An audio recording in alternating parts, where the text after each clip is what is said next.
औज़ बिल्लाहि मिनश्शैतानिर्रजीम बिस्मिल्लाहिर्रहमानिर्रहीम अस्सलातु वस्सलामु अला रसूलिल करीम। तमाम मोमिन भाइयों को और ख़ासकर कदरी कॉन्स्टिट्यूंसी के मोमिन भाइयों को मैं तहे दिल से ईद उल अज़हा की मुबारकबाद पेश करता हूँ और कुछ चीज़ें बताना चाहता हूँ जो अकबरिया मस्जिद के सिलसिले से। एक ये हुआ कि रमज़ान में ईद उल फ़ितर की नमाज पे पाबंदी कर दी गई थी बोल के सुना था, तो मैं एक एप्लीकेशन दीजिए, मैं इंशाल्लाह ताला वक्फ बोर्ड से लेके आता हूँ। ये किसी की मनमानी नहीं हो सकती। वक्फ बोर्ड हमारा जो सरपरस्त है ये एक दीनी चीज़ों का, वहाँ से अगर ऑर्डर्स आ गए तो कुछ नहीं हो सकता, उस पर अमल करना ही पड़ता है। Government equivalent to government orders है बोल के मैं बताकर मुसल्लियों से एक एप्लीकेशन लिया गया था और एप्लीकेशन लेकर विजयवाड़ा जाकर ऑफिस में सबमिट करने से पहले वहाँ पे भी जो है कुछ लोग जो इंतज़ामिया कमेटी है वो लोग जो है वक्फ बोर्ड को चेयरमैन साहब को एक लेटर लिखे ताकि इस ऑर्डर्स पर, इस अर्जी पर ना सुनवाई ना करे और ऑर्डर्स ना दे नमाज के लिए, सिर्फ़ और सिर्फ ईदगाह में नमाज़ पढ़ने के लिए इजाज़त दिए बोल के ऐसा लिखे हैं। तो इस सिलसिले से मैं भी थोड़ा चेयरमैन साहब से और सीईओ साहब से भी बहस किया हूँ। अगर जो इंसान नमाज से टाइम पर वक्त पर नहीं पहुँच सका तो उसकी नमाज ज़ाया हो जाती, ये गुनाह है। हमारा फ़र्ज़ बनता है कि जितने लोग हो सकते हैं उनको नमाज का इंतज़ाम किया जाए, नमाज पढ़ने का उनको पूरी तरीके से इंतज़ाम किया जाए, ये सोचकर ऐसा करना चाहिए। हमें इस्लाम हमें इस चीज़ की इजाज़त देता है बोलकर मैं उनको कन्विंस किया हूँ। और अल्हम्दुलिल्लाह इसी चीज़ पर जीवो भी आया था, नमाज मस्जिद में भी नमाज अदा की जा सकती है बोलकर गवर्नमेंट ऑर्डर्स, उसके तहत अल्हम्दुलिल्लाह। और मैं शुक्र अदा करता हूँ जो चेयरमैन साहब, सीईओ साहब और वक्फ बोर्ड डायरेक्टर साहब जो और उनके फर्जंद शकील शफी साहब का भी शुक्रिया अदा करता हूँ जो हमें कन्विंस कर उस पर ऑर्डर्स दिलाया नमाज अदा करने के लिए। मैं एक छोटी सी बात आप लोगों को कहना चाहता हूँ, ये और थोड़े लोग बदनाम करे हैं मुझे और वक्फ बोर्ड को भी।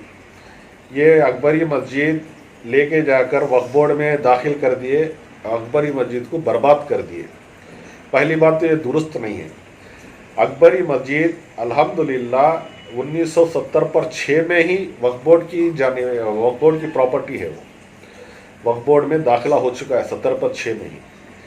और बहुत सारे लीडरान जो सियासी लीडरान है वो लोग खुद और माजी लीडरान है, वो लोग का कहना ये है कि अकबरी मस्जिद उनकी प्राइवेट प्रॉपर्टी है, पर्सनल प्रॉपर्टी है। और इस बात से हंसी आती है, मस्जिद किसी की प्राइवेट प्रॉपर्टी नहीं हो सकती। बाय डिफ़ॉल्ट जो है ना, कोई भी इबादत गाह अल्लाह की जो इबादत करते हैं बाय डिफ़ॉल्ट वो 100% वक्फ की प्रॉपर्टी है। आप उसको ना बेच सकते ना कुछ कर सकते, वो 100% ऑटोमेटिकली वक्फ की प्रॉपर्टी। वो रजिस्टर रहो या मत ना रहो इससे कोई फ़र्क नहीं पड़ता, ये वक्फ की प्रॉपर्टी है। और वक्फ में अगर रजिस्टर्ड है तो इसके फ़ायदे मैं आपको सुनाता हूँ। अब ये मसलन अकबरी मस्जिद का ले लें। अकबरी मस्जिद में अगर वक्फ में रजिस्टर्ड ना होती, अगर उस पर ऑर्डर्स नहीं आते, इनकी तानाशाही चलती थी। अगर हम नमाज पढ़ो बोले तो पढ़ो, आप नहीं बोले तो नहीं, चले आना, हमारी मर्जी या हमारी मिल्कियत है बोल के तानाशाही चलती थी। ये वक्फ बोर्ड रहने से फैसला करे, मुसल्लियों के तरफ से भी आपको रिप्रेजेंटेशन गया और जो ना चाहते हैं कि नमाज हो उनके तरफ से भी रिप्रेजेंटेशन गया। एक छोटा कोर्ट के जैसा हुआ। चेयरमैन साहब बैठे, दोनों की तरफ से देखे और दलीलें भी सुने, मेरी भी सुने और उनकी भी सुने, सुनकर फैसला लिए। फैसला लेकर नहीं ये वो लोग गलत है, ये सही है, ये सही पे अमल किया जाए बोल के ऑर्डर्स मिल गए। ऐसा अगर वक्फ बोर्ड के अंडर में नहीं रहती तो ये लोगों की तानाशाही ये लोग आराम से चल सकते।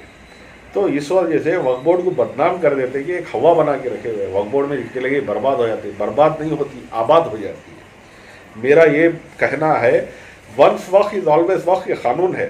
अगर वक्फ बोर्ड में ये हो गया तो क़यामत तक चीज़ ये आबाद हो जाती है। ये आप लिख के रख लीजिए अपने जहनों से, ये गलत फहमी निकालिए।